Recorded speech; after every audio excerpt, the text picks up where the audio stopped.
Hey guys, happy Friday. I hope everybody's having a good Friday. We're going to go over Friday's lesson. I'm going to go ahead and share my screen. We're going to be on page 252, and it's going to look like this. So today we're going to be comparing two different stories. One's a memoir. So remember we talked about a memoir and that it's a memory of a person that focuses on somebody's life or on their experiences. And the other story we're going to talk about is a magazine article.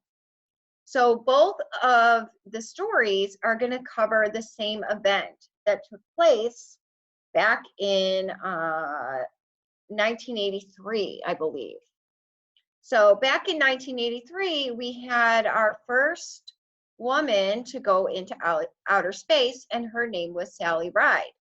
So this is a memoir that is by Sally Ride, and it's kind of giving her experiences, her thoughts, her feelings, and what she went through when she was on the spaceship, the Challenger. So I'm going to go ahead and read that to you. And then after I read that, we're going to go over some vocabulary. And then we'll read the second article, the magazine article, and then do the question. Okay? So the first article I'm going to read is To Space and Back by Sally Ride. And the genre is it's a memoir. Launch minus 10 seconds. 9, 8, 7. The three launch engines light. The shuttle shakes and strains at the bolts holding it to the launch pad. The computers check the engines. It isn't up to us anymore. The computers will decide whether we launch. 3, 2, 1. The rockets light. The shuttle leaps off the launch pad in a cloud of steam and a trail of fire. Inside the ride is rough and loud. Our heads are rattling around inside our helmets. We can barely hear the voices from mission control in our headsets above the thunder of the rockets and engines. For an instant, I wonder if everything is working right. But there's no time to wonder and no time to be scared. In only a few seconds, we zoom past the clouds. 2 minutes later, the rockets burn out, and with a brilliant whitish orange flash, they fall away from the shuttle as it streaks on toward space. Suddenly, the ride becomes very, very smooth and quiet. The shuttle is still attached to the big tank, and the launch engines are pushing it out of Earth's atmosphere. The sky is black. All we can see of the trail is fire behind us is faint, pulsating glow through the top window. Launch plus 6 minutes. The force pushing us against the backs of our seats steadily increases. We can barely move because we're being held in place by a force of 3 Gs, 3 times the force of gravity we feel on Earth. At first, we don't mind it. We've all felt much more than that when we've done the acrobatics in our jet training airplanes. But that lasted only a few seconds, and this seems to go on forever. After a couple minutes of 3 Gs, we're uncomfortable, straining to hold our books on our lap and craning our necks against the force to read the instruments. I find myself wishing we'd hurry up and get into orbit. Launch plus 8½ minutes. The launch engines cut off. Suddenly, the force is gone and we launch forward in our seats. During the next few minutes, the empty fuel tank drops away and falls to Earth, and we are very busy getting the shuttle ready to enter orbit. But we're not too busy to notice that our books and pencils are floating in midair. We're in space. So if you look at the picture below, you can see a picture of Sally Ride, and she was the first American woman to go into space. She shared her thoughts, her feelings, and experiences in this memoir, To Space and Back. So the three vocabulary that we're looking at in this story are in the right-hand corner over here. And the first one is launch. So launch is to set something in motion. So where they say launch minus 10 seconds, it's that they're going to launch into outer space. Or it says it isn't the bolts are holding it to the launch pad. The launch pad is what is going to set the rocket in motion. The second word that they're talking about over here is brilliant. And brilliant is in paragraph 3 down here. And it says with a brilliant whitish orange flash. So brilliant in that sentence is very bright and radiant. So brilliant is when something's very bright and radiant. And the last vocabulary word we're going to talk about is atmosphere. And if you can see, atmosphere is down here at the bottom of paragraph 3, and it says, the launch engines are pushing us out of Earth's atmosphere. So remember, when you were learning probably about space with Miss Miller, I'm sure you talked about atmosphere. And atmosphere is the envelope of gases that surround the planet Earth. So in this case, the launch tank, so launch, putting the engines into motion, and they're pushing the rocket out of Earth's atmosphere, or the space shuttle out of Earth's atmosphere. So if we look at the next page is a magazine article, and it's titled Memorable Milestones, Space Shuttle Missions. So it's talking about a day in history. You can see the date over here, June 18th, 1983. And this is a magazine article. So when we've talked about different firsthand or secondhand accounts of things, we know that an article, unless it is a person's specific memoir or specific piece, is normally going to be a secondhand account because it's giving us more details, dates, and things that they wouldn't know unless they were actually in that rocket ship at the time. So if you look at this article here, I'm going to go ahead and read that, and we're going to compare that to the memoir that we just read. So this one says, a crowd is about 250,000 gathered early that bright June morning at Cape Canaveral, Florida, many wearing Ride Sally Ride t-shirts. Across the nation, many others watched and waited. Suddenly, the engines ignited, and smoke and steam billowed across the site.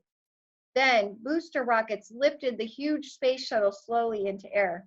Gathering speed, the Challenger blasted off into orbit for its second mission. At the same moment, one crew member, mission specialist Sally K. Ride, was rocketing into history. Ride was America's first woman to travel into space. Sally Ride had earned the right to be aboard the space shuttle. A physicist, she had been in astronaut training for 6 years. She had also worked at Mission Control, relaying messages to shuttle crews during earlier shuttle flights. Ride had even helped develop a robotic arm to use in space.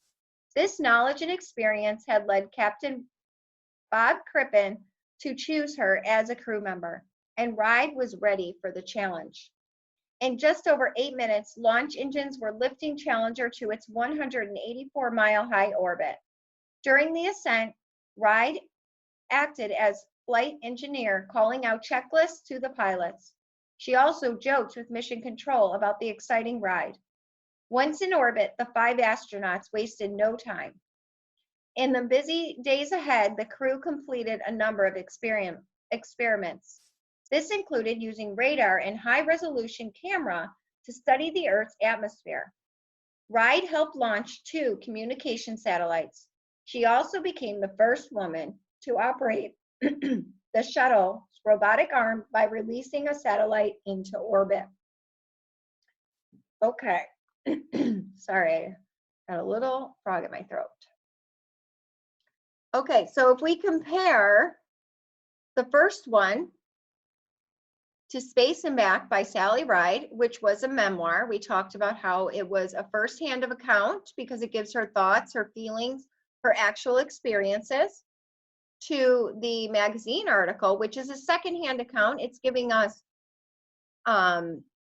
dates, it's giving us facts that nobody would really know unless they had read about it, researched, heard from somebody. So it says 250,000 people They also give how high it goes into orbit, how many minutes it took, and then it gives us some details about Sally and things that she worked on also throughout her career in NASA. So if you look at the next page, and that is page 255, we have part A and part B. So part A says, which statement best describes the differences between the two accounts from To Space and Back and Memorable Milestones? So we have A, one is a news article, the other is from an eyewitness who watched the launch. B, both are written by people who were at Cape Canaveral on June 18th, 1983. C, one was written at the time of the launch, the other was written several years later. Or D, one is based only on facts, the other one is based on personal experiences. So our answer would be D. We have one is based only on facts, which would be the magazine article, and the other one is based on personal experiences, which would be the memoir that Sally wrote. So if you look at part B, it says write a sentence from each passage that supports your answer to part A. So in the memoir, Sally uses a lot of her experiences and things that she went through. And one of those is our heads are rattling around inside our helmets. So that's something that only somebody who was there experiencing it would know, and that would be her firsthand account. In the memorable milestones, which is our secondhand account of this event, they gave a lot of details and facts, and one of them was Ride was America's first woman to travel into space. So if you need a minute to go ahead and pause that so you can write those down, go ahead. Our next question, number 2, is which phrase from memorable milestones space shuttle missions helps the reader understand the meaning of the word ascent in paragraph 3? So in paragraph 3, it says, during the ascent, Ride acted as flight engineer calling out checklists to the pilots. So if you look around the word, you can also look before the word, which in just over 8 minutes, launch engines were lifting Challenger to its 184-mile high orbit. You can look around those, that paragraph for context clues that will help you realize that the word ascent in the paragraph means lifting Challenger. And it even gives you, remember we talked about where it might even give you the definition before or after the word. So before the word ascent, it says launch engines were lifting Challenger, and then it says during the ascent, Ride acted as flight engineer. So you see that it actually gave you the definition before in the context clues. So if we look at the next page, we have a chart here, and it gives us a statement, and then we're supposed to figure out which articles the statement would be in. Would it be in both articles? Did they talk about it only in one article? So you can either pick both or just one. So we're going to look at it, and we're going to put an X in the box. So which article, To Space and Back or Memorable Milestones, describes the launch of the space shuttle? Is it To Space and Back, Memorable Milestones, or is it both? Describes the launch of the space shuttle. Well, it would be both, right? They both describe the launch of the space shuttle. So which one would explain how the launch affects the author's body? So that one you would have to know from experience, right? So that one would have to be To Space and Back.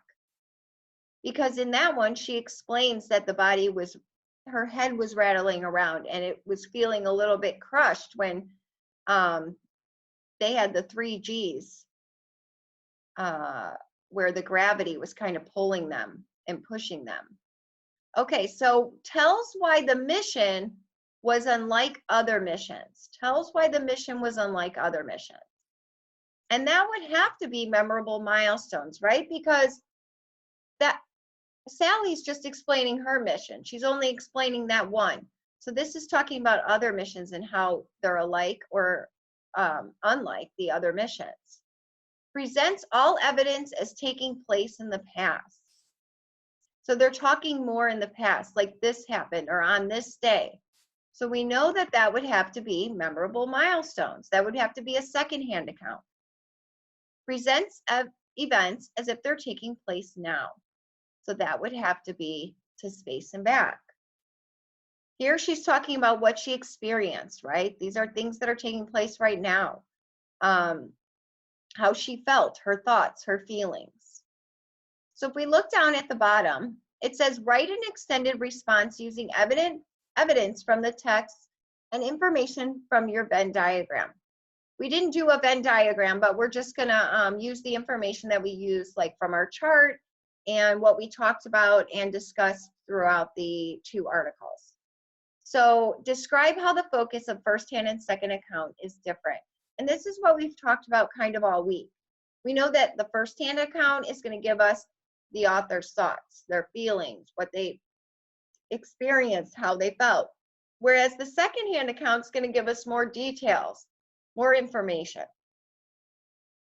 So we're going to write, the focus of a first-hand account is on the thoughts, feelings, and personal experiences. The focus of a second-hand account is on background information and broader details. And when I say broader details, I just mean details that they're not just giving you little ones, they're expanding on those details. They're giving you more details and then expanding on those details.